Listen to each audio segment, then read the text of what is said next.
nós, então, o advogado previdenciário Marcelo Vieira vai falar um pouco para nós sobre a Previdência Social. O Lair tem algumas perguntas aí. Vamos lá, Lair. Marcelo, houve uma certa comoção junto aos aposentados em função do anúncio do Ministério da Previdência de que estaria pagando diferenças relativas a aposentadorias para aposentados de muitos anos atrás, né? Isso criou uma certa expectativa. E, efetivamente, quem tem direito a essas diferenças de aposentadoria? Em primeiro lugar, boa noite aos telespectadores. É uma satisfação participar aqui, primeira vez, do programa Nossa Luta, né?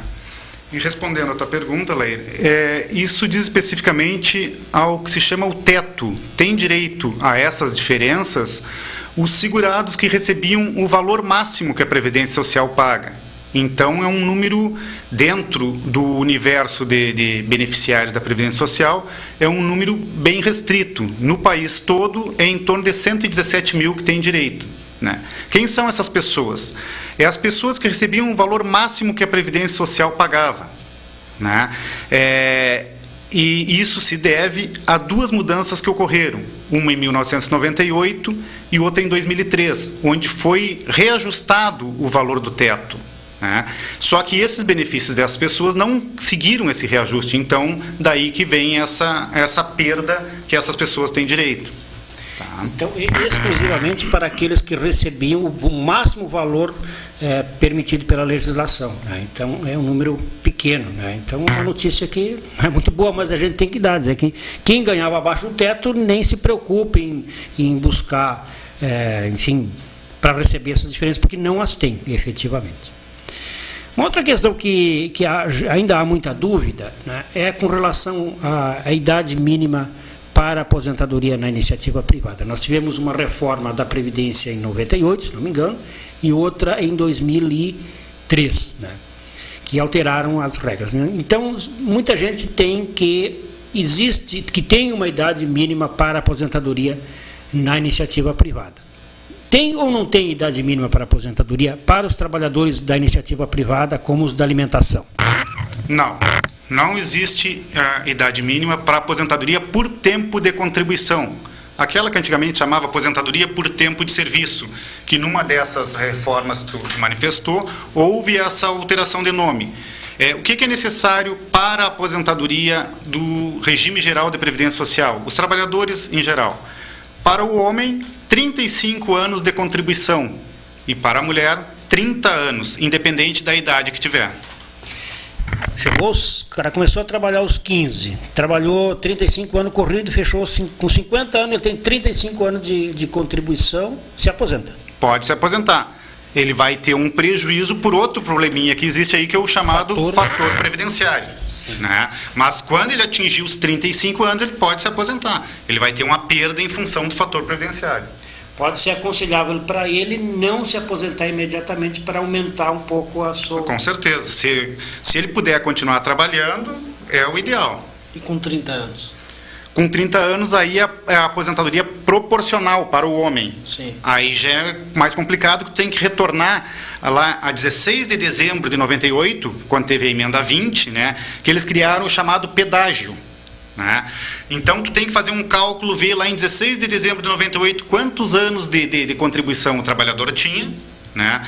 Ver quanto falta para ele completar os 35, disso que faltava, tem um acréscimo de 40%. Então, esse acréscimo de 40% lá naquela época vai praticamente chegar aos 35 anos, né? Então, não vai valer a pena, primeiro, por causa que ele vai ter essa aposentadoria proporcional, que nesse caso, ela começa com o cálculo de 70% do salário de contribuição. Então, causa uma perda significativa também para o trabalhador. E na prática, então, conforme o tempo vai passando, cada vez, quanto mais distante fica o ano de 98, mais impraticável lá. Exatamente. Com o tempo ela desaparece. Praticamente é hoje inviável, né? Não vale a pena para o trabalhador fazer a proporcional.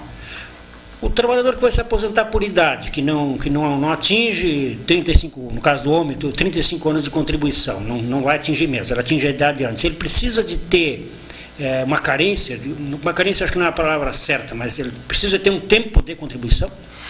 É exatamente, é carência o termo técnico. É carência. É o tempo mínimo de contribuição que o trabalhador tem. O homem, para se aposentar por idade, ele tem que ter 65 anos de idade e 15 anos de contribuição. Tá? Essa carência, ela, desde 91, quando foi criada a Lei 8.213, ela veio numa escala progressiva, que aumentava 6 meses por ano. Né? Ela começou lá em 60 meses e foi até 2010, quando chegou a 180 meses. Então, aquelas pessoas que completaram, os homens especificamente, completaram os 65 anos antes, não necessariamente terão que ter 15 anos de contribuição. Tem que ver no ano que ele fechou a idade, com o tempo de carência que tem uma tabela do artigo 143, se não me engano, da Lei 8.213, que especifica qual é o número de meses que ele vai precisar contribuir para poder ter aposentadoria por idade. E a pessoa chega aos 65 anos, tem muito pouca contribuição ou nenhuma, tem algum benefício previdenciário que possa acessar? Aí existe a Lei Orgânica de Assistência Social, que é o LOAS, que se chama. Mas aí ele tem outros requisitos, né? Porque não adianta ele ter a idade. Para ele ter direito a esse benefício assistencial, além da idade, a renda per capita da família, do grupo familiar onde ele mora, tem que ser 1/4 do salário mínimo, que é bastante difícil, né? Seria numa casa... R$125. É 127,50. Né? Numa casa onde morem 3 pessoas e uma trabalha e ganha o salário mínimo, já se torna inviável. Né? 2 perguntas numa. O tempo de seguro de desemprego. Tempo de seguro-desemprego conta para tempo de seguro-desemprego e tempo de benefício previdenciário, auxílio-doença, contam para a aposentadoria? Conta para a aposentadoria por tempo de contribuição. Para a aposentadoria por idade, não. O tempo em seguro-desemprego também conta? Esse tem um projeto de lei tramitando. Né? Mas então, não se sabe o que vai dar. Por enquanto, não. Mas então, o auxílio-doença, para aposentadoria por tempo de contribuição, sim. Mas e se essa lei do tempo do seguro-desemprego passar a valer, ela é retroativa ou ela vai a partir da publicação? Eu não tenho conhecimento do teor dela, teria que ver o projeto de lei para poder falar. Eu não posso. Por garantia, é mais seguro contribuir nesse período. Eu engancho essa questão numa outra. O que é contribuição simplificada? Para depois explico por que fiz a pergunta. A contribuição simplificada é uma alíquota nova de contribuição que foi criada em 2007 para possibilitar que mais pessoas ingressassem na Previdência Social. Né? Essa alíquota é 11% e os demais contribuintes é 20%. Tá? Qual é a diferença dessa contribuição simplificada? É que o trabalhador que optar por essa contribuição simplificada, ele só vai poder se aposentar por idade, não pode se aposentar por tempo de contribuição, a não ser que lá, quando ele for requerer a aposentadoria por tempo de contribuição, ele pague essa diferença dos 9%. Né? Quanto aos outros benefícios da Previdência Social, ele tem direito a praticamente todos. A única restrição é com relação à questão da aposentadoria por idade, que passa a ser exclusiva. Ele não tem mais direito à aposentadoria por tempo de contribuição, a não ser que pague essa diferença dos 9%. Agora, encerrando a tua participação, tu como advogado previdenciário deve ter visto muitas decepções de trabalhadores que tentaram se aposentar e não conseguiram. Né? Seguindo na questão da contribuição, né? Eu acho, quero a tua opinião, de que é aconselhável ao trabalhador, né, contribuir, no período que estiver desempregado, efetivar a sua contribuição de maneira autônoma, através do chamado carnê, né, porque no futuro fará falta aquele tempo ali, cada vez mais a contribuição será fundamental para a aposentadoria.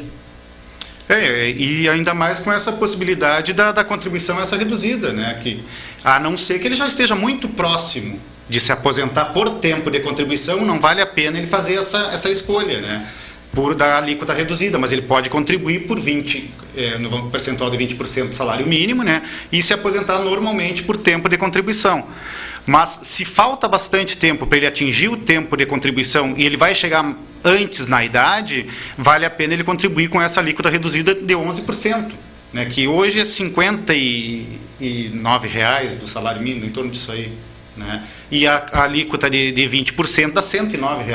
Então tem uma diferença significativa. Substancial. Muito bem, nós agradecemos então a participação do Marcelo Vieira, advogado previdencialista, é o nome certo? Previdenciário, tanto faz. Previdenciário é mais simples. E certamente voltará aqui ao programa, porque em seguida deve ser aprovado, quer dizer, já foi aprovado pelo Congresso e vai ser publicada uma legislação sobre a contribuição da dona de casa. Nós, até estava pautada para hoje, mas o tempo ficou escasso, voltaremos num outro momento. Está com a presidenta para sancionar. Para sancionar. Já passou no Senado. Então é uma novidade que temos aí sobre a contribuição da dona de casa, a contribuição previdenciária, e nós então voltaremos com o Marcelo num outro momento para tratar desse assunto. Muito bem. Encerrando o programa de hoje, nós teremos uma matéria sobre o torneio. Eu só vou dar aqui a classificação rapidamente, como é que está no dia de hoje, né? E na chave A, o Bom Sul é a equipe que lidera a Copa de Futebol do Salão do Sindicato, com 14 pontos. O segundo é o Nelson Vente, com 13 pontos. Terceiro, a Zezé, a equipe A da Zezé, com 10 pontos.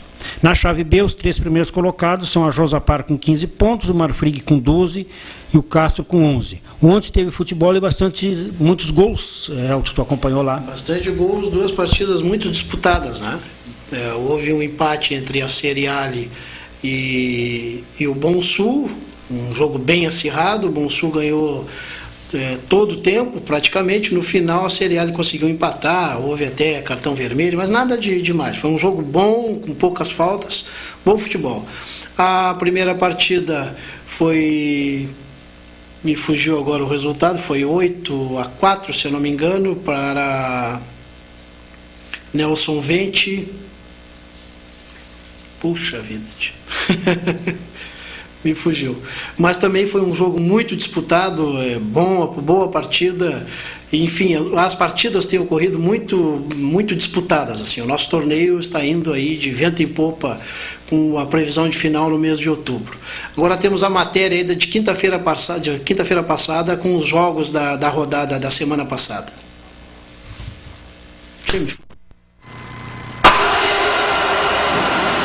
Na quinta-feira passada, dia 25, ocorreu mais uma rodada da chave A da Copa de Futsal do Sindicato da Alimentação.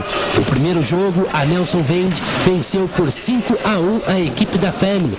Na tabela de classificação, a equipe Nelson Vende está em 4º lugar com 7 pontos e a Family em 6º lugar com 4 pontos. Estava muito bem o jogo. O campeonato é bem organizado. A participação está boa da turma aí, né?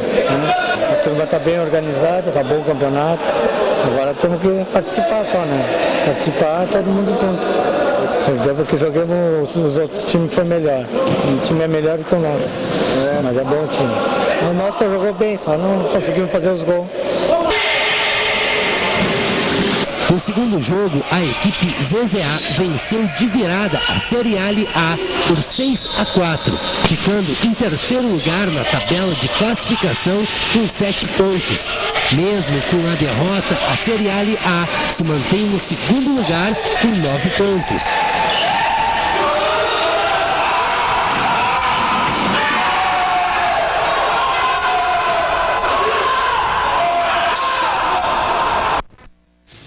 O futebol que eu não tinha lembrado foi Nelson Vente e Biscoito ZZA, vitória do Nelson Vente. Uma boa noite a todos, o programa Nossa Luta retorna semana que vem. Lair, boa noite.